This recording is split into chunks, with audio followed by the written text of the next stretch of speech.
नमस्कार दोस्तों, स्वागत है आपका अपने वीजी नॉलेज में। भरत तिवारी, जिस पर कोई भी क्राइम का केस दर्ज नहीं था, अगर भरत तिवारी लाइव होकर अपने आप को पिस्टल फेंक कर सरेंडर नहीं करता तो कहीं ना कहीं लोग उसको क्रिमिनल मान लेते। पुलिस साबित कर देती कि जवाबी कार्रवाई करते वक्त भरत एनकाउंटर में मारा गया। फेसबुक और इंस्टाग्राम पर पोस्ट डालकर लोग उसको आज का भगत सिंह बता रहे हैं।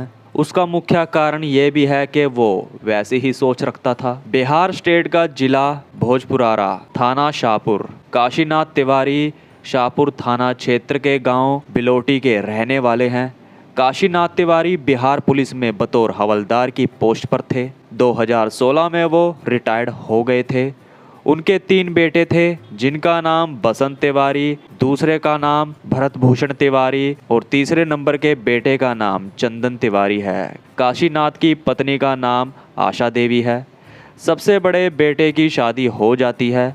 भरत भूषण तिवारी अपनी बीएससी की पढ़ाई करने के बाद नौकरी की तलाश में जुट जाता है। उसको नौकरी नहीं मिल रही थी, परिवार वाले उसकी शादी करवाने में जुटे थे। एक दिन भरत ने अपने माता पिता के सामने हाथ जोड़ते हुए कहा कि मेरी नौकरी कहीं नहीं लगने वाली, तो मुझे शादी नहीं करनी, मैं समाज की सेवा करना चाहता हूँ, मैं अपना जीवन समाज के नाम पे समर्पण करना चाहता हूँ। परिवार वालों ने उसके उस काम को लेकर कोई दखल देना जरूरी नहीं समझा। गांव के लोगों की बड़ी से छोटी समस्याओं में भरत तिवारी उनके बीच पहुंच जाया करता था। उसने सामाजिक कार्यों में भी हिस्सा लेना शुरू कर दिया था। जुलाई 2025 में शाहपुर प्रखंड के जवानिया गांव में जब बाढ़ के हालत पैदा हो गए थे, लगभग 110 घर उसमें बह गए थे। इसको देखते हुए बिहार सरकार ने बाढ़ पीड़ितों के लिए अपनी तरफ से काम करना शुरू कर दिया था। बिलोटी गांव के बाहर उनके लिए झुग्गी झोपड़ी तैयार की जाने लगी। लोगों को वहां ठहराने की बात चल रही थी। भरत भूषण ने जब देखा कि गांव के बाहर कुछ बस्तियां बन रही है, वो वहां जाकर उनसे बात करता है। लगभग 100 परिवार वहां था। उनसे भरत उनके यहाँ आने का कारण पूछता है। उसने उनका बैकग्राउंड पूछा तो उन लोगों ने बताया, भैया जुलाई 2025 में जो बाढ़ आई थी उसमें हमारे घर बहकर चले गए थे, इसलिए हमें यहाँ बसाने की तैयारी की जा रही है। ये सुनकर भरत ने उनको कहा, जिस भी चीज़ की ज़रूरत हो हमें बताना, हम आपकी मदद करेंगे, किसी भी चीज़ से घबराना मत। भरत ने उनको कहा, ये जून का महीना है, जुलाई के महीने में जब बारिश होती है तो यहाँ 10 फीट पानी भर जाता है। आपको बता दें, उनको गहराई में बसाया गया था।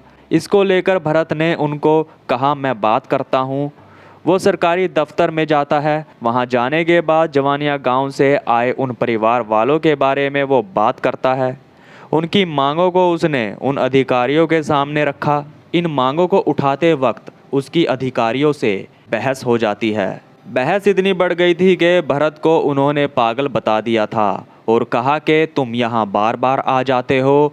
भरत पीछे नहीं हटता, वो डटा रहा। उसकी बात ने इतना असर किया कि वहाँ एरिया में बिजली की लाइन बिछ जाती है। जब रास्ते की मांग रखी गई तो रास्ता भी बन जाता है। रास्ता कच्चा था, पानी का प्रबंध भी शुरू हो गया था। वहाँ एक मांग को लेकर उसकी बहुत समय से बातें चल रही थी, उसको लेकर कोई एक्शन नहीं लिया जा रहा था। भरत ने जो गहराई में रह रहे थे उसको लेकर कहा था कि यहाँ मिट्टी से भराव किया जाए, वरना बारिश में ये नीचे डूब जाएंगे, फिर से इनका नुकसान हो जाएगा। भरत की इस बात को गंभीरता से लिया नहीं जा रहा था। 10 या 13 जून 2026 को भरत ने फेसबुक पर पोस्ट डाली। उसने कहा, काम ईमानदारी से करना है तो यहाँ आना, मिट्टी से गड्ढे को ठीक से नहीं भरा तो देख लेना। जो भी यहाँ सरकारी कर्मचारी और अधिकारी आएगा तो उसके साथ अच्छा नहीं होगा। इस धमकी से सरकारी अधिकारियों में हलचल हुई। फेसबुक पर उसने दर्जनों पोस्ट डालनी शुरू कर दी। लोगों की मदद के लिए उसने प्रशासन से लड़ना शुरू कर दिया। दोनों तरफ से गाली गलौज होती रहती थी। सरकारी दफ्तरों में अधिकारी भरत से गाली देकर बात करने लग गए थे। यहाँ तक के ये भी कहते थे कि ये पागल है, मानसिक रूप से बीमार है, ये हमें परेशान करने के लिए यहाँ बार बार आ जाता है। कहते हैं उसकी पोस्ट नज़दीक के शाहपुर पुलिस स्टेशन तक पहुँच गई थी। इसको देखते हुए 15 जून 2026 सुबह के लगभग 9 बजे के आसपास का समय था। पुलिस भरत तिवारी के घर के दरवाजे पर आकर दस्तक देती है। पुलिस ने कहा, बाहर निकलो भरत भूषण, तुम्हारे घर पुलिस आई है। यह सुन भरत के माता पिता पुलिस के आगे पहुंचे। उन्होंने हाथ जोड़कर कहा, साहब हमारा बेटा थोड़ा मानसिक रूप से बीमार है और थोड़ा परेशान है, इसलिए आप उससे ज़्यादा बात मत करना, उसे ज़्यादा परेशान मत करना।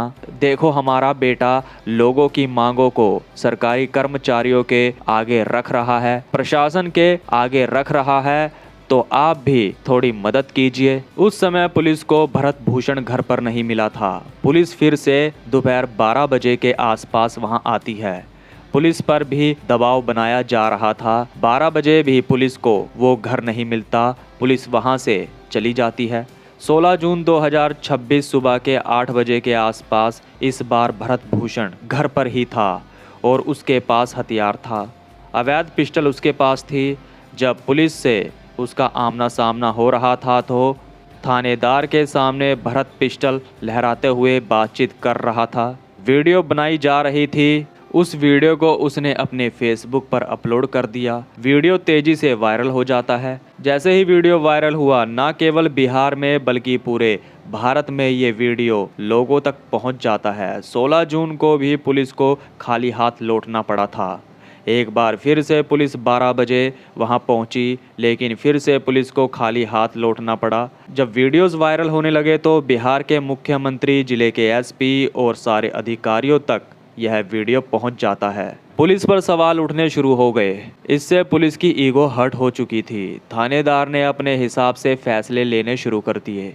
17 जून 2026 की सुबह के 6 बजे के आसपास एसएचओ, एसटीएफ और जिले की पुलिस भरत के घर पहुंच जाती है। ये देख भरत भूषण अपने घर की छत पर पहुंचा। पुलिस को देख भरत अपने गुस्से को पुलिस पर फायरिंग करके जाहिर करता है। जैसे ही उसने गोलियां चलाई, वो वीडियो भी लोगों तक पहुंच गया। सुबह के 8 बज जाते हैं। एक के बाद एक पुलिस ऑफिसर्स वहां पहुंच रहे थे। पुलिस ने उसकी घेराबंदी करनी शुरू कर दी। 8:45 के आसपास कुछ पुलिस वाले जो बुलेट प्रूफ जैकेट पहने हुए थे, वो भरत को दबोचने की कोशिश करते हैं, मगर भरत उन पर भारी पड़ रहा था। भरत को मानो किसी का डर नहीं था। गांव से थोड़ा सा बाहर वो पुलिस वालों को देखता है। एक हाथ में पिस्टल लेकर भरत मोबाइल से लाइव वीडियो बना रहा था। उसकी पुलिस से बहसबाजी भी हुई। पुलिस ने भी उस पर गोलियां चलाई थी। 15 मिनट भरत से बातचीत चली। बातचीत पूरी हुई तो उसने अपना पिस्टल पुलिस के आगे फेंक दिया। ये पिस्टल उसने प्रशासन की गलतियों को गिनाते हुए आगे से ऐसा ना हो ये बोलते हुए फेंका था। उसने अपने आप को पुलिस के आगे सरेंडर करना चाहा, मगर पुलिस ने अब मन बदल लिया था। पुलिस के आगे अपना पिस्टल गिरते ही एक के बाद एक 5 गोलियां भरत को मारी गई। स्थानीय लोगों का कहना था कि भरत की टांग में पहले 3 गोलियां मारी गई। उसके बाद जख्मी हालत में भरत ने अपनी मूंछों को ताव देते हुए कहा था कि मैं ठीक होकर आऊंगा और फिर से लोगों के लिए खड़ा होऊंगा। मगर गाड़ी में बिठाते समय कुछ पुलिस वालों ने भरत को 2 और गोली मार दी। गोली उसके पेट में मारी गई थी ताकि भरत जिंदा ना बच सके। भरत के पिता थाने में पहुंच जाते हैं। पिता को लगा उसके बेटे को सिर्फ पैर में गोली मारी गई है। उन्होंने कहा, साहब कोई बात नहीं, हम उसका हॉस्पिटल में इलाज करवा लेंगे, ये ठीक हो जाएगा। पिता को नहीं पता था कि उसको 5 गोलियां मारी गई है। 5 गोलियां लगने के बाद पहले भरत को शाहपुर के हॉस्पिटल में भर्ती करवाया गया। उसके बाद उसको आरा के हॉस्पिटल में ले जाया गया। जब उसकी हालत ज़्यादा सीरियस हो गई तो उसको पीएमसीएच पटना में ले जाया गया। उसको वहां मृत घोषित कर दिया गया। भरत दुनिया छोड़ चुका था, लेकिन उसके द्वारा बनाए गए वीडियो पूरे देश भर में वायरल हो चुके थे। लोगों का सवाल था, जब उसने अपने आप को पुलिस के आगे सरेंडर कर ही दिया था तो फिर पुलिस ने उसको गोलियां क्यों मारी। भरत की मां ने कहा, जवानिया के जो पीड़ित परिवार थे वो उनकी मांग उठा रहा था। उनकी मांग उठाते उठाते वो पुलिस प्रशासन का दुश्मन बन गया था। परिवार का गुस्सा बढ़ते जाने लगा। लोगों ने सड़कों पर उतरना शुरू कर दिया। 18 जून 2026 को सुबह से ही पटना और बक्सर हाईवे पर बॉडी रखने के बाद गांव वालों ने 6 घंटे के आसपास ये जाम लगाया। जब पुलिस वालों का जनता से सामना हुआ तो पुलिस वाले हाथों में बंदूक लेकर जनता को डराने लगे। लोग उनको कह रहे थे गोली मत चलाना। लोग खेतों की तरफ को भागने लगे। पुलिस की यह कार्रवाई भी सोशल मीडिया पर काफ़ी वायरल हुई। लोगों ने कहा अगर भरत को अरेस्ट करना था तो वो आंसू गैस के गोले छोड़ सकते थे, वहीं रबर की गोली का भी इस्तेमाल कर सकते थे। अगर उससे भी काम नहीं बनता तो वाटर कैनन का इस्तेमाल कर सकते थे। लेकिन इनको भरत को पकड़ना नहीं था। पुलिस वालों को भरत से अपनी ईगो हर्ट होने का बदला लेना था। इस मामले को राष्ट्रीय आयोग में दर्ज करवाया गया और मांग रखी गई कि सीबीआई से इसकी जांच करवाई जाए, जिसमें सच सामने आ सके। जब सरकार और पुलिस पर प्रेशर बनने लगा तो इसमें पुलिस के अधिकारी, एसएचओ, दरोगा और 4 और ऑफिसर्स को निलंबित कर दिया गया।